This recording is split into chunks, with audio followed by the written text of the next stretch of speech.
Welcome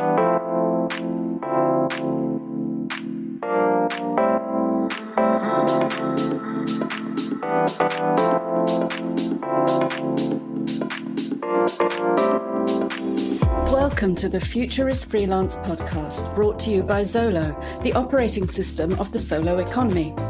Every week, we'll be serving up an audio cocktail of expert tips, inspired insights, and stories from the frontiers of freelancing to help you grow your borderless business to new heights and live life on your own terms. So kick back, grab a snack, and let's get started.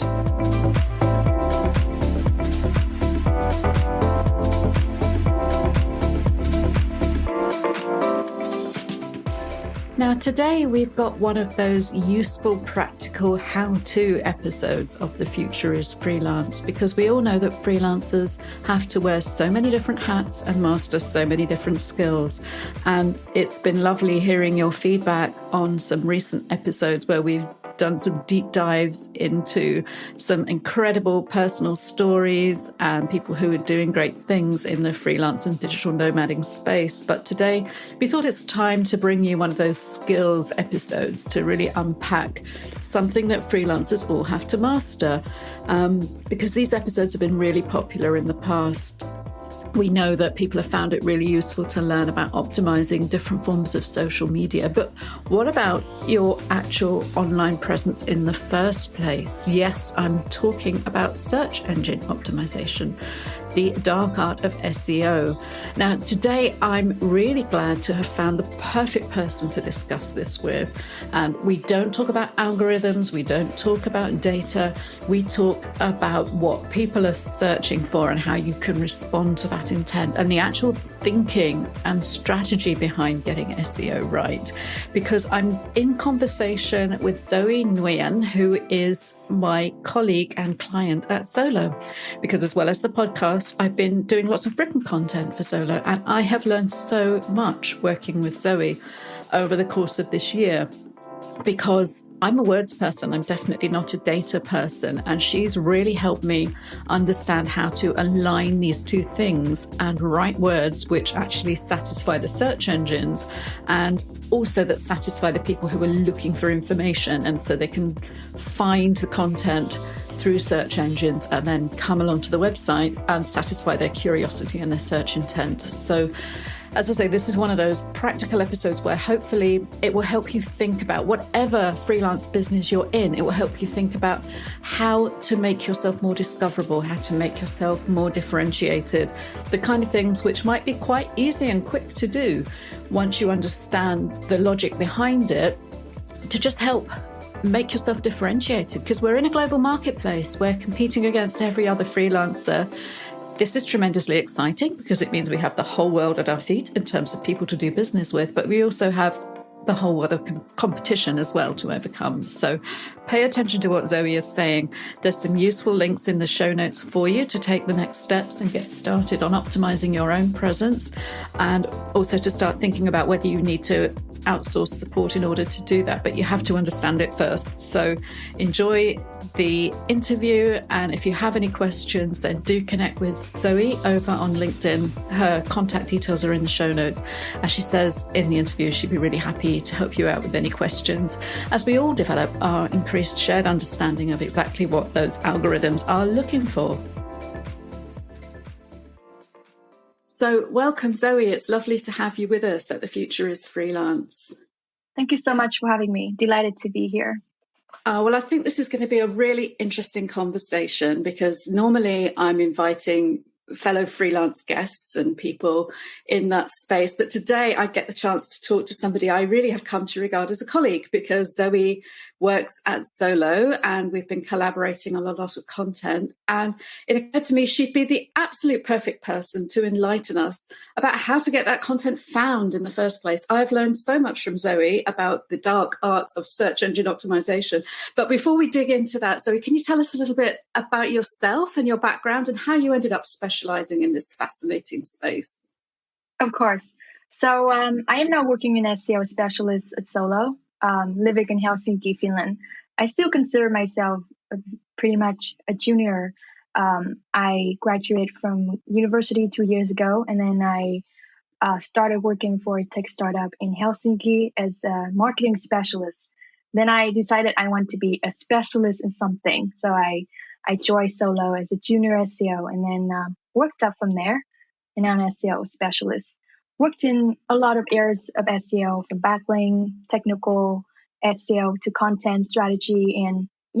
And that's how I came to a chance to work with you a lot on different content projects at Solo. Yeah, I've learned so much working with you. And I must say, I've overcome some prejudices as well, because my background as a writer is in journalism. And I've always been a bit sniffy about, I write for human beings, not for search engines. And that's who I should be writing for first and foremost. And I kind of avoided learning some quite valuable lessons about how to get that content found in the first place. And I really think this is one of these things that it's important for all freelancers. So could you encapsulate that for us? Why do freelancers need to learn about SEO, whatever their professional discipline is? So I think the online marketplace right now is very competitive. It's really hard to make your own mark because it seems like everyone's doing it. I think among all the channels that freelancers use to promote your services, to build your brand, I think SEO is one channel that's cost effective. It's very low cost. Most of the work you do is organic. So that's why it's called organic search. And I think it's really efficient because it helps you to target people with existing demand, with existing intent. Because when people search for something that is related to your services, related to your business, it means they already have the intent in mind before doing the search, right? So the customers, the audience are high intent, having the high intent, and having the right intent as well. It's a bit more difficult for SEO, is that it's more a long-term strategy. It's more of a long-term game. So it's not as straightforward as social media content. Like when you post something, when you publish something, people can see it right away. It's actually a different case for SEO. It usually takes months or a few months to have the content start gaining in traffic and bringing in traffic slowly, because it actually takes a whole process of Google to find your content, to discover your content, to put your content in a huge index, and to start ranking your content for related queries. So it's a long-term thing, but I think it's very worth it. So I think it's very important to consider doing it from early on, to think of it more in a long-term way. That's so interesting, yes, because I think a lot of freelancers struggle with budget when they're getting started. Right. And we've talked about this a lot on this show about minimum viable freelancing and bootstrapping. And if you start thinking about, I must have budget for advertising, or, to do paid media, then that's a huge commitment from the outset. But I think what you're saying, that if you build in your SEO from the very beginning, you won't get an immediate return on it. But if you create everything you do with that in mind, then eventually that's going to come back to you. For sure. Yeah. Google's going to find you, and it's all going to link back. So what sort of freelancers do you think need to understand this the most? I know as a writer, I didn't understand it fully, so hands up, but I'm thinking about people who don't even think about words the rest of the time. Who does this really matter for in terms of differentiating what they've got to offer? I think as long as you have a website or you're involved in building or maintaining a website, you should really take care about SEO or start thinking about SEO, because SEO is not just about content. It's so much more to it. It's about technical, page speed, how you make sure that your technical is good, backlinks, internal links, so much more to it than content. So I think all freelancer, if you're running a website and you're really trying to get more traffic from search, and that's something you should really consider doing and, executing on it. So, and if you need to be found, basically, then you need to be findable, and that's where the SEO comes in. And it's interesting to note that it's not just about search. You need to actually be accessible, and so many other things. I know that a lot of people get put off the idea of SEO because they think it's horrendously complicated. They think it's all driven by some secret algorithms. They think that they're finally going to get it right and absolutely optimized, and then Google's going to change everything, change the algorithm. Those are the things we tend to hear about. People are saying, oh, Google broke my whole business model by changing an algorithm or something. Is that a distraction? I mean, does the core stuff still work, or do we need to pay attention to all of that? Yeah, I think it's very frustrating for even people working in the SEO community. But I think basically it all boils down to what Google is trying to do. So what Google is trying to do is to improve their user experience. So Google's users are people like us who try to search for something on search engine, right? So Google is trying to improve the user experience by increase the quality of the search results, especially pages that are in top rankings, so that pages, especially ones in the top ranking, can answer people search questions in the best way possible. So that's basically, the way that Google is working. So I see a pattern. I see a pattern in all the algorithm updates, which is Google trying to devalue the content that's not written for humans, content that's not valuable, content that's not unique, content that's duplicate, or you're trying to write something just for ranking. So, for example, the recent Google algorithm update from August this year, Google helpful content update. So in that algorithm change, we were trying to tell that they are not rewarding content that's written by artificial intelligence or not written by humans, and written not for humans, but mostly for ranking. So if you're working on a website, you're trying to put quality content out there, there's nothing much you have to worry about it, because that's exactly what Google is trying to expect you to do. Okay, well, that's a relief to hear that the bots writing the content aren't going to replace us, because then we'd have this really weird world where there'd be artificial intelligence writing stuff just to attract search bots, and the humans don't have anything to do with it anymore. Then that would be the internet sort of logically self-destructing, I suppose. But it does seem that these changes are things that attract the attention, but hopefully then they're all iterating towards the end user having a better experience. It seems to me that this is a shift that maybe when I started freelance writing, which was 10, 15 years ago, when people talked about SEO content, that was something considered quite low quality and keyword stuffed and just to kind of fill up a page. So you're telling us that doesn't work anymore. That's not what Google wants. Not the trend anymore. I have to tell you, to be honest, when I first worked with SEO, that's also my assumption about SEO. So I associated SEO with something very hacking, like people trying to rank as high as possible, whatever spammy things they do in the background. But now the content that is more favored by Google is content that providing quality and is unique and take humans as a central consideration. Yes, well, that's good to know. And as I say, from my point of view as a writer, I don't need to understand the algorithms and the formulae and everything else that's going on. I just know when I get a content brief from Zoe, it's very detailed in terms of the questions that people are asking that has surfaced. And this information is publicly available that people are asking that we can answer with that content. And all I know is a couple of months later, when you put that question into Google, hopefully our article from Zolo, try it, everybody listening, anything about Estonia, any residency, pop your question into Google and I hope you'll see something from Zolo in the top results. Maybe it'll be something that I've written under Zoe's guidance, because we have worked really, really hard to answer those questions. And I suppose it's about anticipating what people are asking. I'm wondering too, and this wasn't a question that I thought about in advance, but has the way we search changed? I'm thinking about things like voice, the fact that lots of people are using voice control, and maybe they're getting the results back as well by voice. I mean, what kind of impact does that have on SEO? Is it all about that number one spot now? I think there's so many more ways that people search for something: voice, image, video. So yeah, I think it all comes down to the search intent. Like when people are looking for some how-to content, like content to do something, instruction, tutorials, and a lot of people would prefer to watch video. And then when people are looking for illustrations or templates, they would prefer to search for image, right? Voice search are more convenient because we're very lazy typer.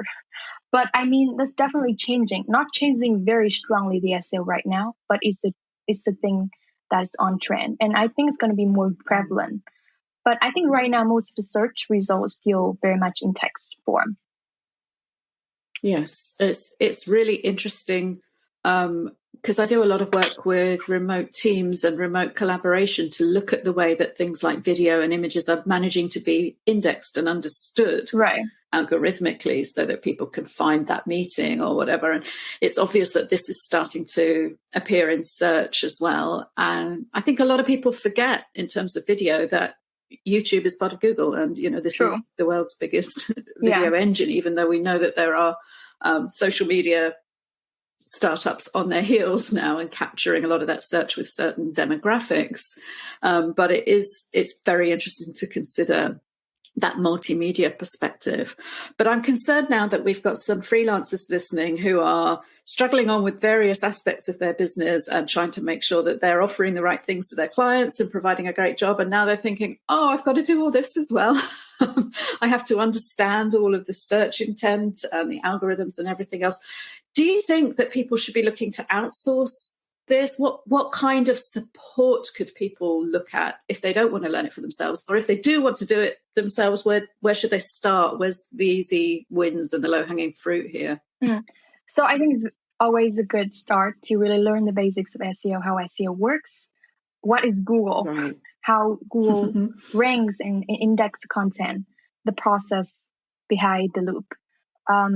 Know what is backlink, how to build backlink, different little technical sides of SEO, like what is page speed, how can you optimize it further, what is size map, how can you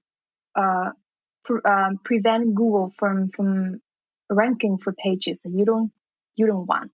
So these very basic things that you can learn, because I feel like when people learn the basics and they would decide what kind of things you want to do yourself and what kind of things that you think maybe other people who have more experience can do it better than you.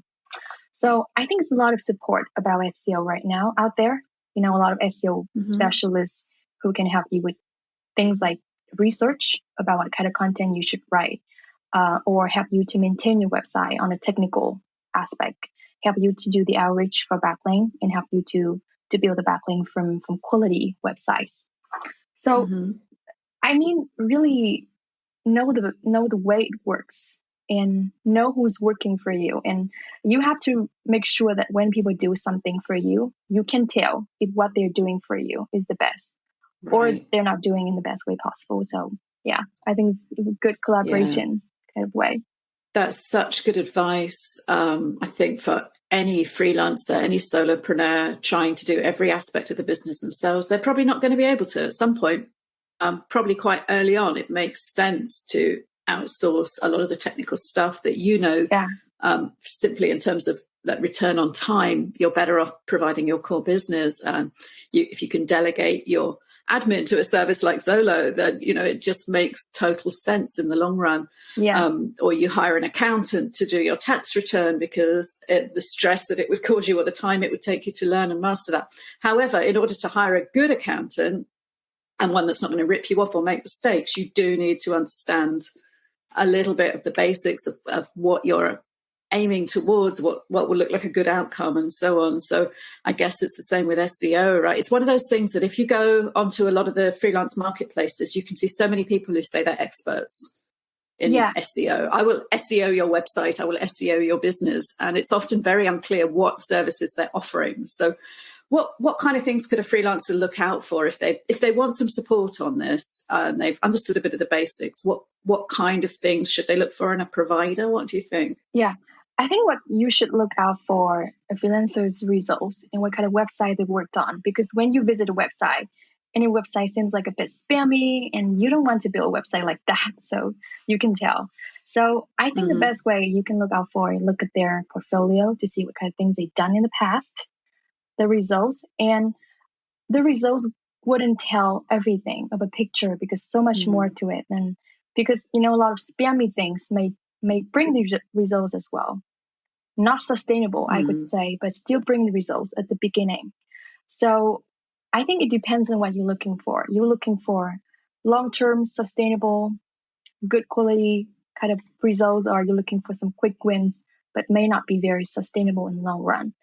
So look at their portfolio. look at what strategies that they do to really rank and have a website to be found. And I think it's very, very amazing if you can have a conversation with them to say that if you have a website like this, what kind of help that they can offer to you, and take it from there. Yeah, that makes absolute sense, that you need to understand what the results are going to be and make sure that I suppose that you and the provider have the same results in mind, because you don't want a ton of untargeted traffic or transient traffic. If your aim is long-term building an audience, it might be a different strategy, I suppose, to short-term lead generation or to promote a one-off event and so on. So that makes complete sense in terms of what to look out for. I suppose learning the basics as well, that if something changes or you find something's broken, you can fix it. I think that's one of the things that I know it's become easier just in terms of building a website, building your online presence. Maybe 20 years ago, that was something you had to hire somebody to do for you, and there weren't these no-code tools and things like that we have now. And you found a typo on your homepage, and it might be 2 weeks before you could get someone to fix it for you. In the meantime, it's really so much better to know the basics yourself. Is it like that with SEO as well, that there are things that you can learn to keep an eye on yourself or fix yourself? Are the tools easy to use now? I think the tools for SEO are very intuitive. Like, take advantage of the tools that you have in hand, like Google Search Console.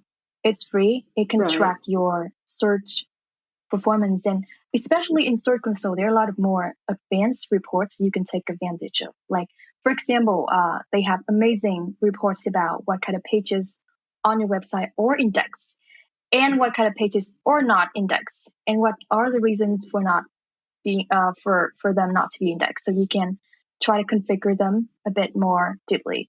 So take advantage of what reports you have in hand and go deeper into that road. So is that all something that a site owner can access easily themselves? Very easy, very, very intuitive, Google Analytics and Google Search Console. I use Google Search Console every day, and very easy to use. They also have a lot of support documents, and you can read more about them. Right. But those are things that I think freelancer can read and take care of the of SEO by themselves. That's good to know, because I admit I'm a words person. I'm not a numbers person. And sometimes when I go into these kind of reports and I see all this data, my first response is, oh no, I don't understand that. I don't want to know about that. So maybe if you are outsourcing and getting support from somebody like Zoe in the marketplace to come and do the transformation on your site and guide you in the strategy, you can also include a bit of consultation as well, just to help you navigate through these tools, which are there, and they're going to help you in the long run. Given that SEO has changed so much, I'm thinking again of over the last decade or so, when it used to be a case of stuff those keywords in. And I can even remember a writing brief once that even had me arranging keywords in a certain pattern on a page, like sort of they had to be clustered near the top, and then this was a theory. So obviously that's long debunked and replaced by this idea of helpful content and actually satisfying what people need. But are there mistakes people may have made in the past, or things to really look out for if you're trying to buy services and support, or if somebody gives you advice? What's the kind of thing that would make you as an SEO professional scream, no, don't do that? I think it's very subjective. Like, there are SEO specialists who would think differently than me. But for me personally, I would look out for spammy kind of stuff, like things that are not built for humans, but built for ranking, to trick Google search engines, for example, or other search engines. So things that are not really white hat. For example, you trying to build duplicate content, or you trying to build very thin pages to rank for some certain keywords, or you tried to build a lot of spammy backlinks from not quality website.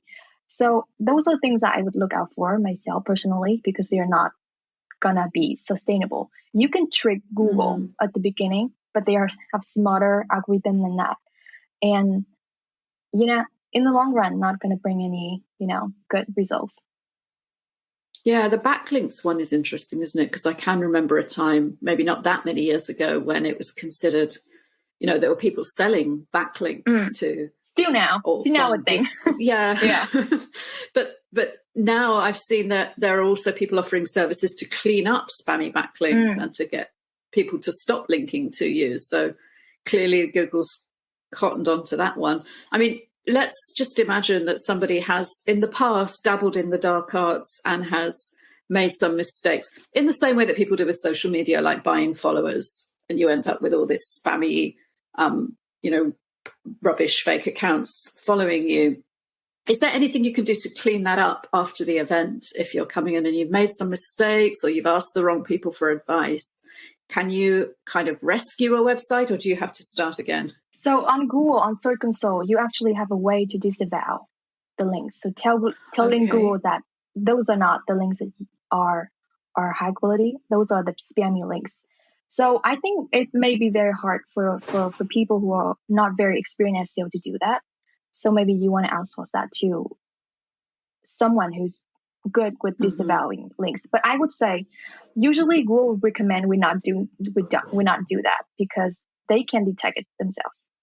Right. Yeah. So all of that manipulation sort of leaves a footprint. Yeah. So somewhere in your metadata. Yeah. So every link on SEO they has a different weight, like power. Right. So one has very low power, one has very high power, and we'll attach some kind of, I don't know, maybe score to them, but they do have a power of its own. So Google can tell it if the links are relevant and if the links are authentic and organic. So, some people still disavowing links, but Google said many times that they do not very much recommend doing that because they can tell.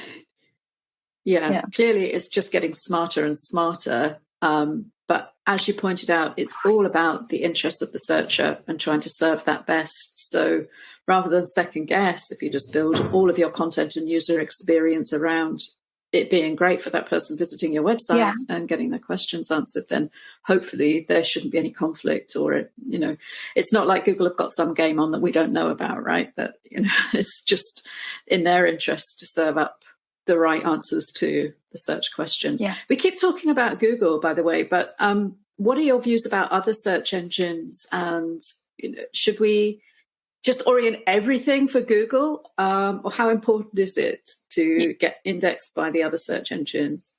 I think Google is like obviously the biggest search engine right now. And if you're doing like organically, you're providing high quality content that it still benefit other search engines. So I think at the beginning it's better to focus optimizing for one. Yeah. And then it will benefit other search engines because they would index you as well. So, yeah. Okay. So do they all, I suppose the question I'm going towards in my mind and not expressing very clearly is, do they all want the same things? Same. If you optimize for one, there's no conflict. I think it's going to be same underlying ways of ranking and indexing content. So nothing conflicting or contradicting in SEO for other search engines. Yeah.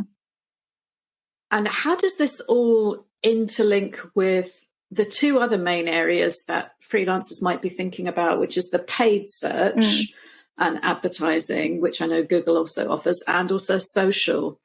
Is there ever any conflict between optimizing to be found by a search engine versus to meet the right advertising, or to be found organically linking to social media? Is this all part of the same game, or do you separate out SEO for particular consideration? I would say if your website has social media content and ads content, it's going to actually benefit SEO.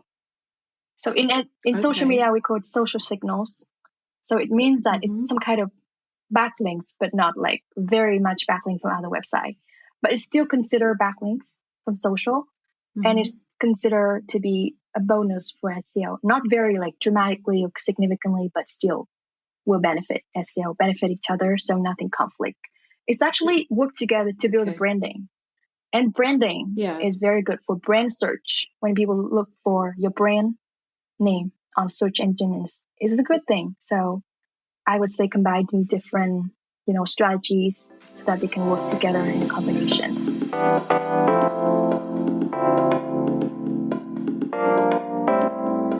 Are you feeling inspired about your own freelance future?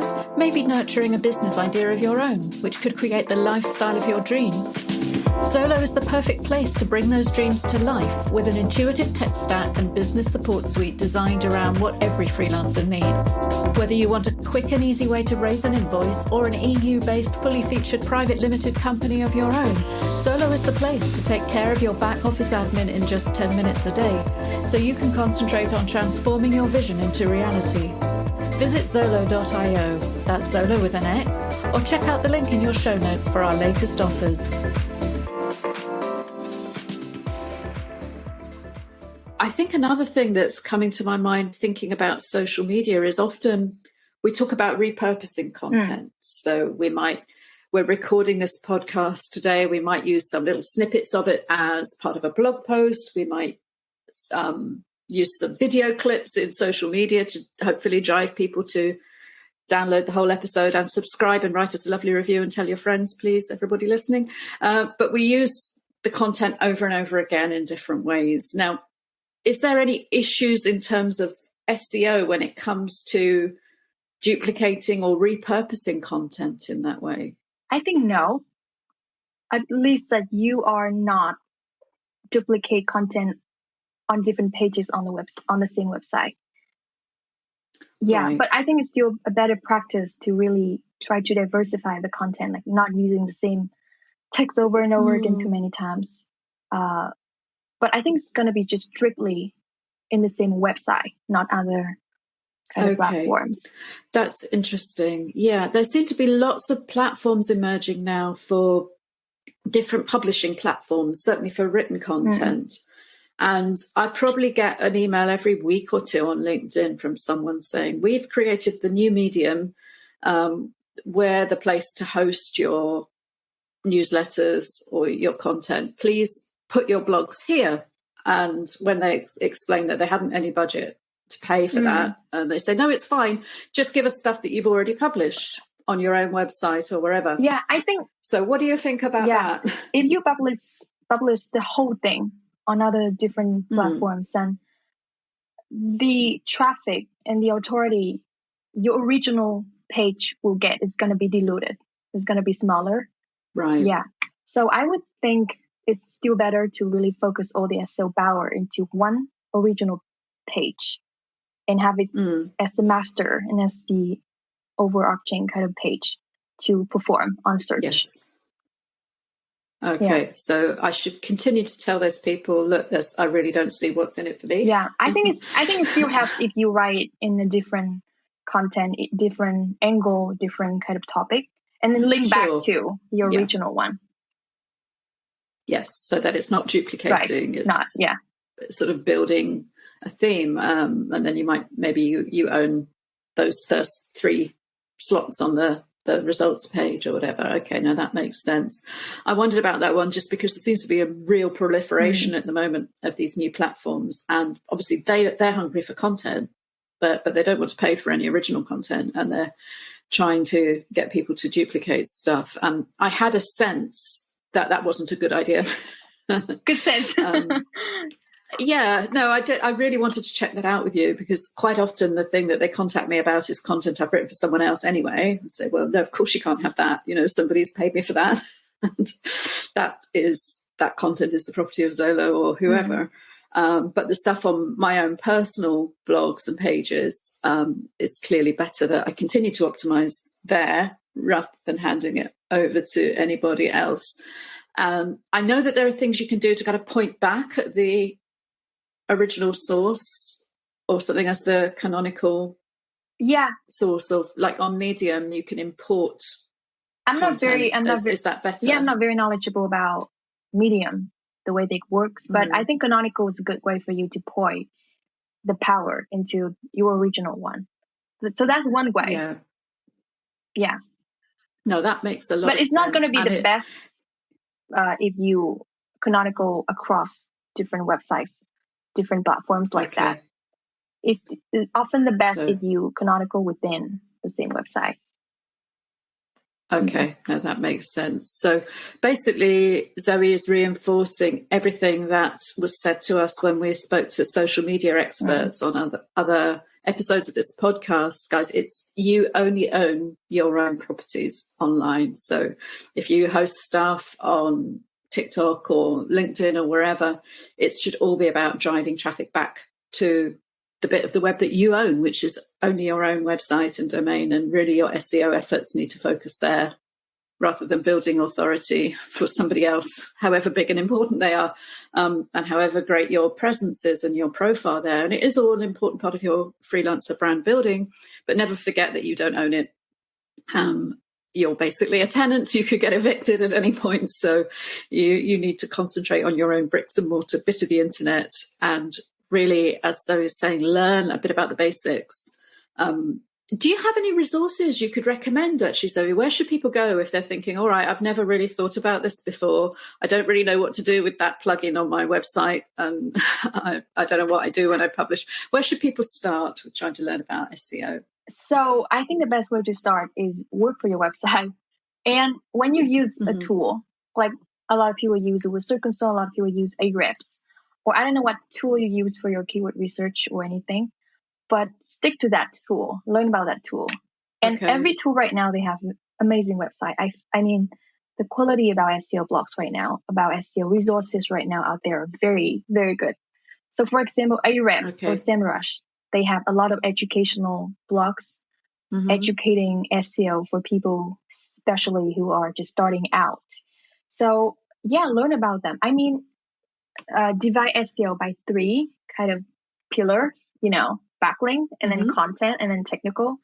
And learn, for example, for backlink, you learn what is backlink, how to build backlink. Search very simple things on search engine like that, and a lot of great articles will pop up. Or content, how to optimize SEO content. What is topical authority? I mean, topical authority is something very powerful in SEO at this point. And then for technical, you would search something for technical SEO, how to do technical SEO audits, because the audit is going to first step before you can find out the errors or fixes that you need to do. So just search for random things like that you want to learn more about on the search engine. And when you learn something newer will pop up, and you could follow that kind of rabbit hole.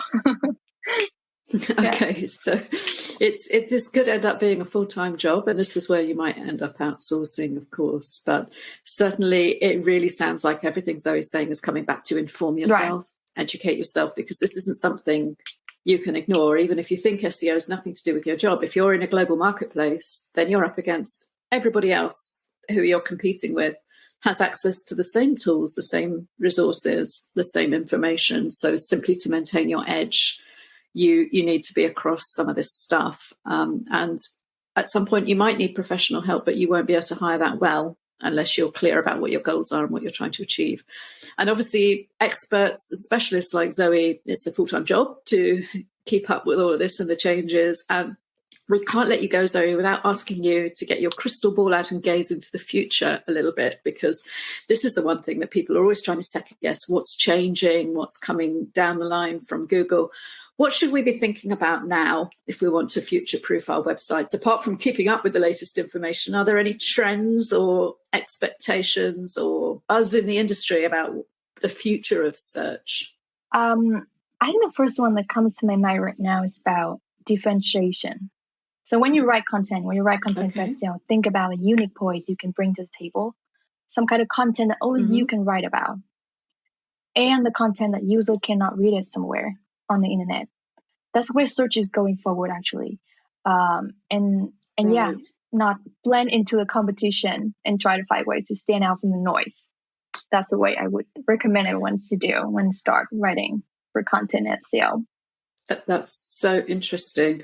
So, and that brings full circle back to the work we've been doing together for Solo, that you have a lot of this is how we as the platform provider say to do it. But what you've been commissioning from me is what it's like for a user to actually apply that knowledge, and what points you might not think of, and how we can bring those two things together to hopefully come up with content that really is going to resonate for the user going through the processes for the first time, but also informed then by exactly what the platform expect from you and need you to do in order to optimize it on that side. So yeah, that makes total sense. And I suppose it's, again, that differentiation is bringing the different perspectives together to completely satisfy the search results. So that is super interesting. I think this is going to be a really valuable episode for people. So I hope everybody's been taking notes, or at least taking notes in your mind at the very least about your adding to your to-do list. So what's the next thing you're going to go and check on your website? Where should you start? You mentioned some tools, Zoe, and we'll put links to those in the show notes so people can have a look. But I think what you said about just Google it, Google is indexing this stuff because they're going to point you at resources that make it easy. We're all on the same team here in terms of trying to satisfy people using the internet with the answers that they need to their questions. So where can people keep in touch with you and your work, Zoe, if they want to find out more of what you're doing? I know you're active on LinkedIn. Is that the best place? LinkedIn, the best place for me. I don't post anything very much. Still very much a introverted, kind of low-key person, but love to connect people on LinkedIn. And if you have any questions, I'm very happy to, answer or help you if I can.